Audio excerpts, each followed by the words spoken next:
اعوذ باللہ من الشیطان الرجیم بسم اللہ الرحمن الرحیم الحمد للہ والصلاة علی اہلہ اما بعد فقال موسیٰ بن جعفر علیہ الصلاۃ والسلام فی فضل زیارت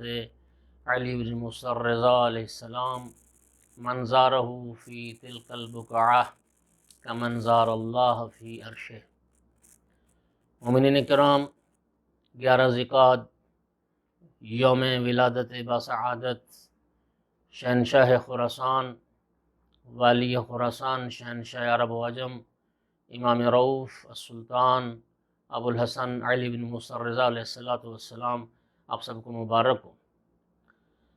امام رضا علیہ السلام کی زیارت کی فضیلت اور عظمت کے حوالے سے چند جملے عرض کرنا مقصود ہیں۔ ایک حدیث مبارک جو انتہائی اہم حدیث ہے اور جسے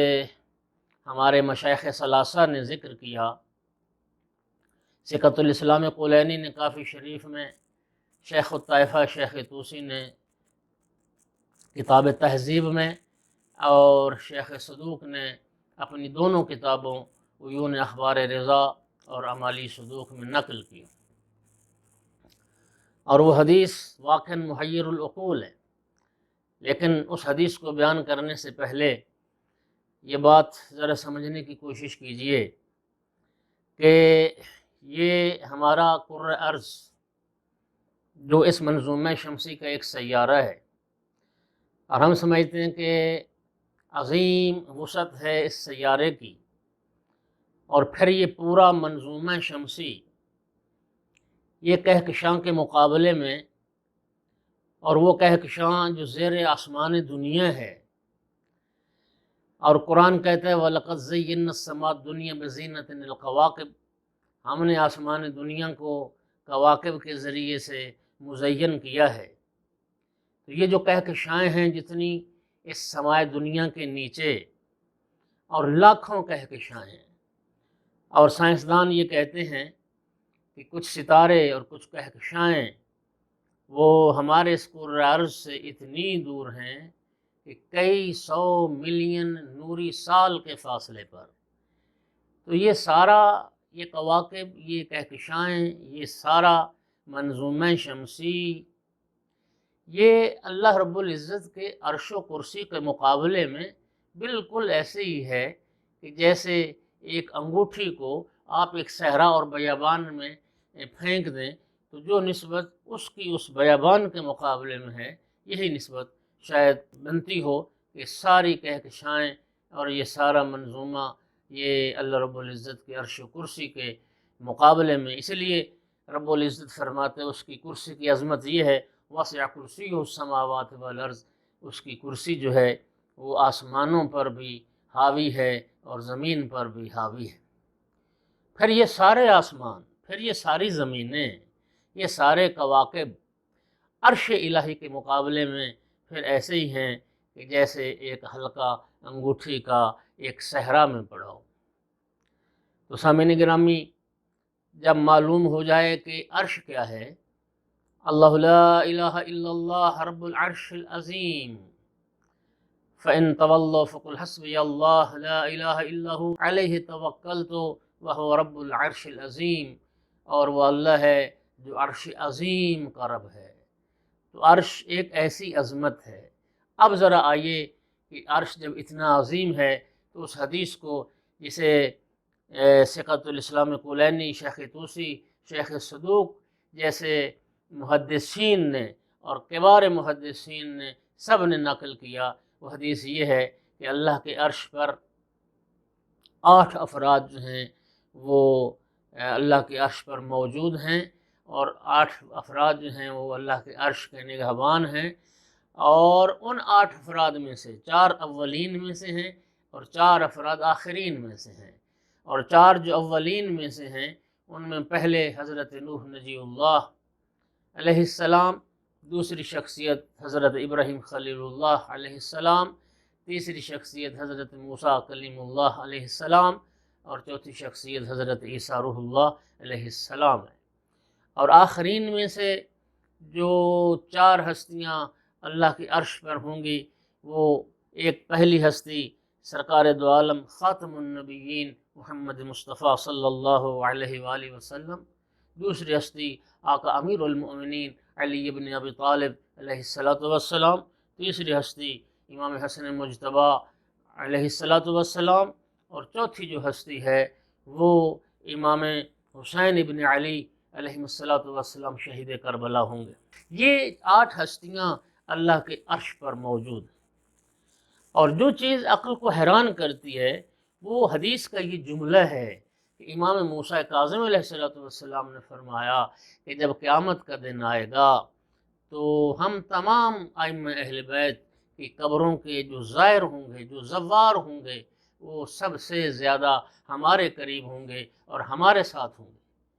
یہ جملہ ہے جو حیران کن ہے۔ پھر امام موسیٰ کاظم علیہ السلام فرماتے ہیں کہ ہم تمام ائمہ معصومین علیہ السلام کے زوار میں سے اور ان کے زائرین میں سے سب سے زیادہ اس عرش عظیم کے، اس عرش اعلیٰ کے جو زیادہ قریب ہوں گے وہ میرے بیٹے امام علی رضا علیہ السلام کے زائر ہوں گے۔ مومنین کرام،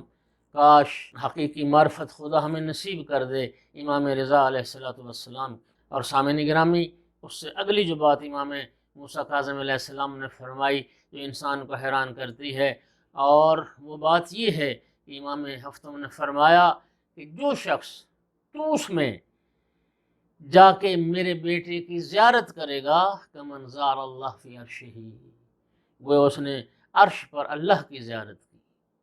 تو سامعین گرامی، یہ کون ہستی ہے کہ جس کی زیارت بن گئی اللہ کی زیارت، اور ان کی قبر مبارک اور ان کا روضہ مبارک بن گیا عرش خدا؟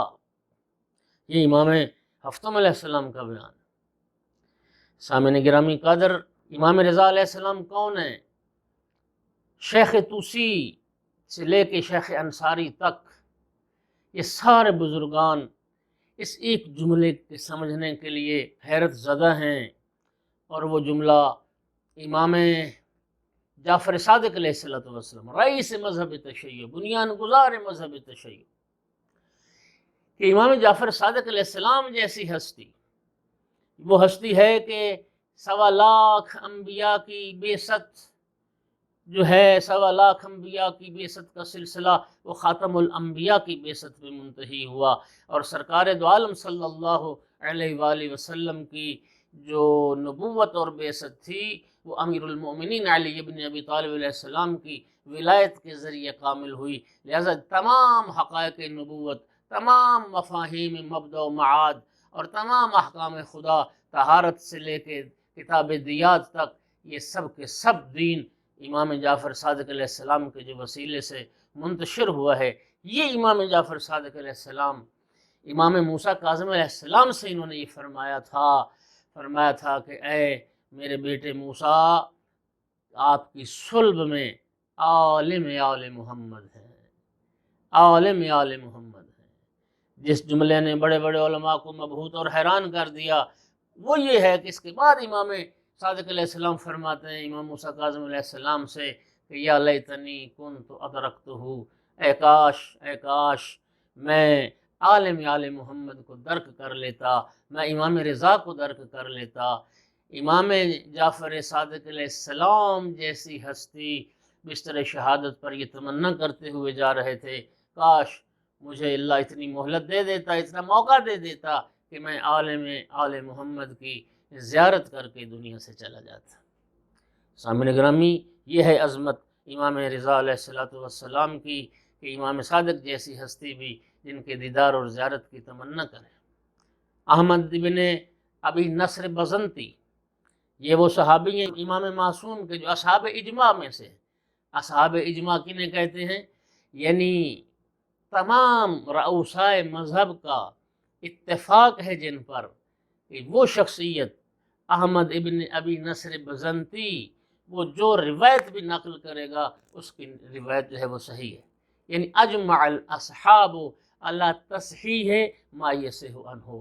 کہ جس روایت کو احمد ابن ابی نصر بزنتی صحیح سمجھے، سب اصحاب کا علماء کا اجماع ہے کہ اس روایت کو صحیح سمجھا جائے۔ تو سامعین گرامی، یہ احمد ابن ابی نصر بزنتی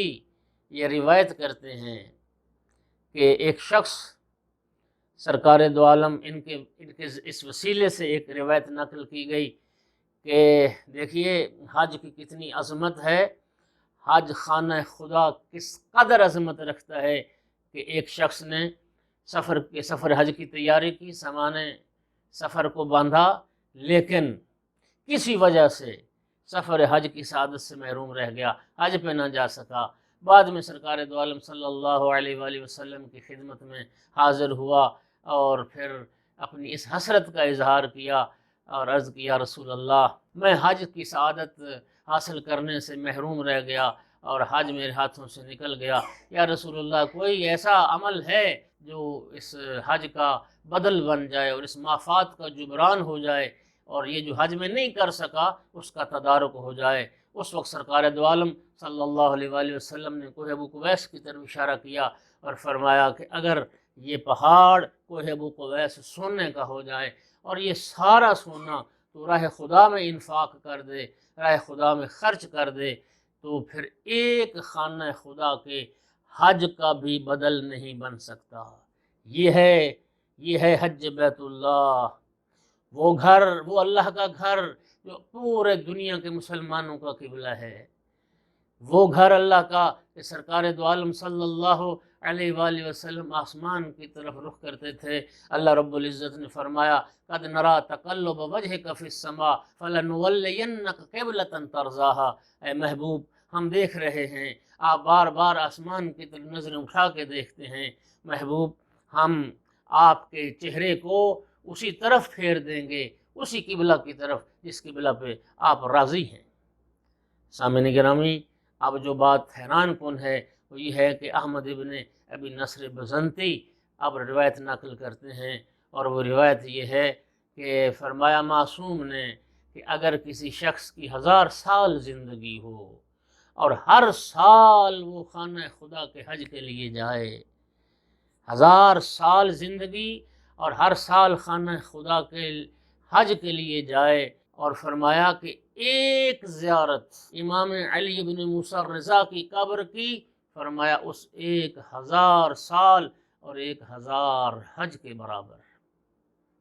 اللہ اکبر! ہائے افسوس کہ جو امام معصوم کی معرفت کا حق تھا وہ حق ہم ادا نہ کر سکے۔ ایک زیارت امام رضا علیہ السلام کی 1000 حج مقبول کے برابر اجر اور ثواب رکھتی۔ اور سامعین گرامی، یہ مقام ہے امام رضا علیہ السلام کا کہ زائر قبر امام رضا علیہ السلام اقرب خلق ہیں بعرش خدا، اللہ کے عرش کے سب سے زیادہ قریب ان 8 ہستیوں کے علاوہ جو عرش الہی پر موجود ہیں، ان 8 ہستیوں کے بعد سب سے زیادہ مخلوق خدا میں سے جو عرش الہی کے قریب ہوں گے وہ امام رضا علیہ السلام کی قبر کے زائر ہوں گے۔ 2 رکعت نماز ادا کر کے سجدہ شکر ادا کیا جائے کہ اللہ رب العزت نے ہمیں ایسا امام عطا کیا اور ایسے امام کی زیارت کی ہمیں توفیق عطا کی۔ اور یقین فرمائیے مولا امام رضا علیہ السلام کی زیارت شاید ہم دنیا میں اس کی عظمت کو اور اس کی سعادت کو درک نہ کر سکیں، لیکن جب شب اول قبر آئے گی، جب مرنے کے بعد ہمیں قبر میں لٹایا جائے گا اور جب پہلی رات آئے گی، نہ ماں نہ باپ نہ بہن نہ بھائی نہ بیٹا نہ بیٹی اور کوئی بھی نہیں ہوگا جو ہمارے پاس آئے، تو اس پہلی رات قبر میں سب سے پہلے جب تم آنکھ کھولو گے، جب ہم آنکھ کھولیں گے تو ہماری آنکھ سب سے پہلے جس کے جمال کو دیکھے گی، جس چہرہ انور پہ وہ نگاہ پڑے گی، وہ امام رضا علیہ السلام کی ذات ہوگی کہ خود امام رضا علیہ السلام نے، خود امام رؤوف نے یہ وعدہ فرمایا ہے کہ جو اس دوری کے عالم میں، اس غربت کے عالم میں میری زیارت کے لیے آئے گا، میں شب اول قبر میں اس کے پاس اس کی زیارت کے لیے جاؤں گا۔ جملہ یہ میں اس کی زیارت کے لیے جاؤں گا۔ امام رضا علیہ السلام آئیں گے، پہلی رات قبر میں اپنے زائر کی زیارت کے لیے السلام علیک ایھا الامام الرؤوف، اے امام مہربان، اے امام رؤوف، آپ پر ہمارے سلام ہوں۔ اور میں سمجھتا ہوں کہ یہ اس رحمت کا، اس رعوفت کا یہ بحر اوقیانوس ہے، یہ ایک سمندر ہے، ایک دریا ہے جو بے پایان، جس کا کوئی سرا نہیں ہے۔ اس کی رحمت اور اتنی بلند عظمت، اتنا بلند مقام ہونے کے باوجود کہ جس کی زیارت اللہ کی زیارت ہو اور جس کی قبر عرش خدا بن جائے، وہ شب اول قبر اپنے زائر کی زیارت کے لیے آئیں گے۔ مومنین کرام، آج کے اس بیان میں امام رضا علیہ السلام کی ایک حدیث مبارک میں سمجھتا ہوں کہ وہ ایک ہدیہ اور تحفہ ہے سرکار کا، جو بیان ہے کلام نور ہے۔ اللہ رب العزت اس پر ہمیں عمل کی توفیق عطا فرمائے۔ دیکھیے، قد افلح المؤمنون، رب کا یہ وعدہ ہے قرآن میں کہ فلاح مومن پائیں گے، مومن ہیں جو کامیاب ہوں گے، صاحبان ایمان ہیں جو کامیاب ہوں گے، اس میں تو کوئی شک نہیں۔ لیکن امام رضا علیہ السلام کا فرمان یہ ہے کہ لا یکون المؤمن مؤمنا حتی یکون فیہ ثلاث خصال، کہ کوئی مومن اس وقت تک مومن نہیں بن سکتا جب تک اس میں تین خصلتیں موجود نہ ہوں، تین صفات موجود نہ ہوں: سنت من ربہ و سنت من نبیہ و سنت من ولیہ۔ ایک خصلت اس میں اس کے رب والی ہونی چاہیے، ایک خصلت اس میں اس کے نبی والی ہونی چاہیے، اور ایک خصلت اس میں اس کے ولی اور اس کے امام والی ہونی چاہیے۔ فسنت من ربہ کتمان سرہ، اور فرمایا امام رضا علیہ السلام نے کہ ہر مومن میں جو رب والی ایک صفت ہونی چاہیے وہ کیا ہے؟ وہ ہے کہ کتمان سرہ، وہ ہے کہ راز کو چھپانا، کسی کا راز فاش نہ کرنا، کسی کے اسرار سے پردہ نہ اٹھانا۔ اللہ ستار العیوب ہے، اور یہ ساری کائنات کا جو نظام چل رہا ہے اسی کی پردہ پوشی کا نتیجہ ہے۔ ورنہ امیر المومنین علی بن ابی طالب علیہ السلام نے ایک حدیث میں بیان فرمایا تھا کہ اگر اللہ رب العزت ہمارے گناہوں پہ پردہ نہ ڈالے، اگر اللہ رب العزت نے ہمارے گناہ چھپا نہ دیے ہوتے اور لوگوں پر اگر ہمارے عیوب اور گناہ ظاہر ہو جاتے، مولا علی فرماتے ہیں تو پھر کوئی کسی کو دفن بھی نہ کرتا، کوئی کسی کو دفن کے قابل بھی نہ سمجھتا۔ یہ ساری کائنات کا نظام اسی طریقے سے چل رہا ہے۔ یہ صرف اللہ رب العزت کی ذات ہے جو صرف ہمارے گناہوں کو چھپاتا نہیں ہے بلکہ ہماری نیکیوں کو ظاہر کرتا ہے۔ یا من اظہر الجمیل وستر القبیح، اے وہ ذات جو جمیل کو اور حسین بات کو اور اچھے کاموں کو تو ظاہر کر دیتی ہے، پھیلا دیتی ہے دنیا میں، اور ہماری برائیوں کو پروردگار چھپا دیتا ہے۔ دعا کمیل کا جملہ ہے: الہی کم من ثناء جمیل لست اہلا لہ نشرتا۔ وہ کریم ہے کہ اے میرے معبود، کتنی ہی ایسی اچھی باتیں تھیں اور تو نے ان کو نشر کر دیا، لوگوں میں پھیلا دیا، لوگوں کے دلوں میں میری ان نیکیوں کی ان باتوں کو ڈال دیا، حالانکہ میں ان کا اہل بھی نہیں تھا۔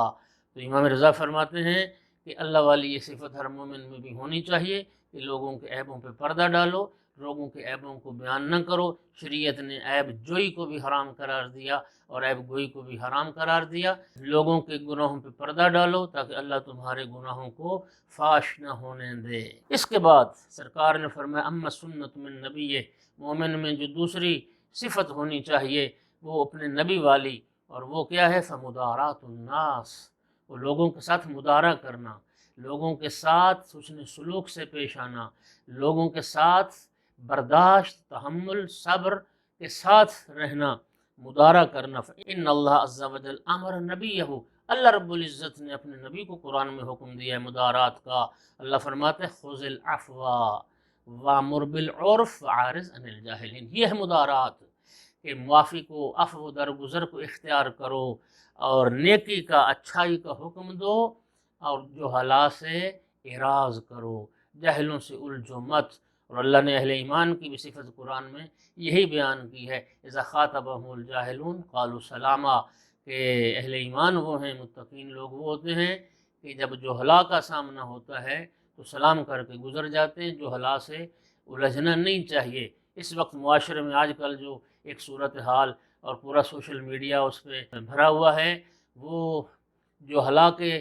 ساتھ مقابلہ کرنے کی ضرورت نہیں ہے، یہ جاہلوں کو آپ سمجھا نہیں سکتے، اور جہلا سے اعراض کرنا چاہیے۔ رسول اللہ صلی اللہ علیہ وآلہ وسلم کی مدارات اور برداشت کا تو یہ عالم تھا کہ وہ سید الانبیاء کی ذات جو دنیا اور آخرت کی سعادت کی چابی تھے۔ سرکار دو عالم نے مشرکین کو جب توحید کی دعوت دی اور بالاخص طائف کے لوگوں کو سرکار نے جب راہ ہدایت کی طرف بلایا اور وحدہ لا شریک کی وحدانیت کی طرف دعوت دی، تو سرکار دو عالم کا یہ مدارات تھا، یہ سرکار کی برداشت تھی، یہ اس نے اخلاق تھا، اور یہ سرکار کا صبر تھا کہ ان لوگوں نے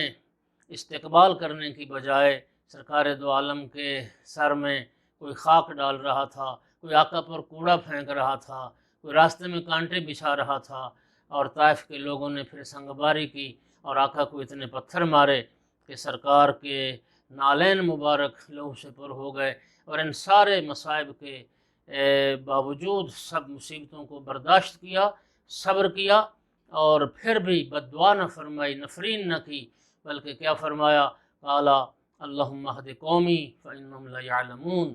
اے اللہ میری قوم کو ہدایت کر دے، یہ علم نہیں رکھتے، یہ جانتے نہیں ہیں۔ کیا حسن مدارات، کیا حسن اخلاق، اور کیا حسن برداشت تھی کہ بد دعا اور نفرین کی بجائے عذر پیش کر رہے تھے اللہ کی بارگاہ میں کہ میرا اللہ چونکہ یہ مجھے جانتے نہیں ہیں اس لیے یہ کام کر رہے ہیں، میرا اللہ تو میری اس قوم کو ہدایت کر دے۔ اور تیسری جو خصلت امام رضا علیہ السلام فرماتے ہیں ہر مومن میں ہونی چاہیے، اما سنت من ولی خدا کی، امام برحق کی، حجت اللہ کی ایک سنت، ایک خصلت بھی ہر مومن میں ہونی چاہیے، اور وہ کیا ہے؟ فالصبر فی الباساء والضراء، وہ تمام مشکلات میں اور تمام مصیبتوں میں اور تمام پریشانیوں کے عالم میں وہ صبر کرے، باسا میں، ذرا میں، سختیوں میں اور مصیبتوں میں وہ صبر کرے۔ ان اللہ یقول، اللہ رب العزت قرآن مجید میں ارشاد فرماتا ہے والصابرین فی الباساء والضراء، کہ مومن وہ ہوتے ہیں کہ جو صبر کرتے ہیں مشکلات میں بھی۔ اللہ رب العزت ہمیں صبر کی توفیق عطا فرمائے۔ اور سامعین گرامی، یہ خراسان، یہ سرزمین طوس، یہ امام رضا علیہ السلام کی قبر مبارک، یہ وہ جگہ ہے، یہ وہ مقام ہے جہاں رسول کا ایک حصہ دفن ہے۔ اور سرکار امام رضا علیہ السلام کے القاب تو بہت سارے ہیں، ان میں ایک لقب امام رضا علیہ السلام کا سراج اللہ، اور ایک لقب آقا کا نور الہدا، سراج خدا، اللہ کا سراج، اللہ کا چراغ۔ یہ وہ تعبیر ہے کہ قرآن مجید میں جس کی نسبت سرکار دو عالم صلی اللہ علیہ وآلہ وسلم کی طرف دی گئی۔ اللہ رب العزت ارشاد فرماتا انا ارسلناک شاہدا ومبشرا ونذیرا وداعیا الی اللہ باذنہ وسراجا منیرا۔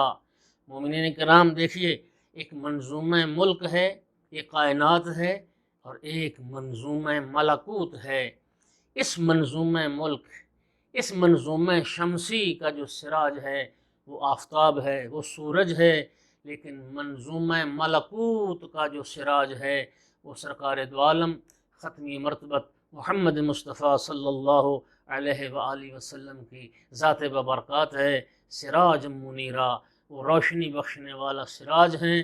جو عالم ملکوت کا، اس منظومہ ملکوت کا سراج ہیں، اور یہ صفت کسی اور نبی کے لیے ذکر نہیں ہوئی۔ اور پھر امام علی رضا علیہ السلام کی ذات، وہ جو سراج اللہ کہلائے۔ اور دیکھیے مومنین، سراج میں دو خاصیتیں ہوتی ہیں، ایک اس میں نور اور روشنی ہوتی ہے، دوسری اس میں حرارت ہوتی ہے۔ لہٰذا اس لقب کا معنی یہ بنے گا، سراج اللہ کا معنی یہ بنے گا کہ مرکز علم الہی کہ جو نور علم ہے وہ بھی امام رضا علیہ السلام کی ذات ہے، اور مرکز حرارت قلوب کہ جو ایمان اور شمع وجود ہے وہ بھی امام رضا علیہ السلام کی ذات ہے۔ لہٰذا یہ سراج اللہ اور یہ نور خدا اس سرزمین خراسان پر دفن ہے۔ اللہ رب العزت سے دعا ہے، اے کریم پروردگار، جب تک زندگی رہے معرفت کے ساتھ بار بار آقا امام علی بن موسیٰ رضا علیہ السلام کی زیارت نصیب فرما، ہر مومن کو نصیب فرما، جو زیارات کر چکے میرا اللہ ان کی زیارت کو قبول فرما، اور جو تمنا رکھتے ہیں ان کی اس خواہش کو، ان کی اس حسرت کو پورا فرما دے۔ اور میرا مالک بحق امام رضا علیہ السلام زیارت کے راستے میں جو رکاوٹیں ایجاد ہو گئیں، کرونا کی وجہ سے جو مسائل پیدا ہو گئے، مولا رضا علیہ السلام کے صدقے میں، آج کی شب ولادت باسعادت کے صدقے میں میرا اللہ اس مشکل کو رفع فرما، ان مشکلات کو دور فرما، اور راہ زیارت کو سب مومنین کے لیے باز فرما اور آسان فرما۔ وآخر دعوانا ان الحمد للہ رب العالمین۔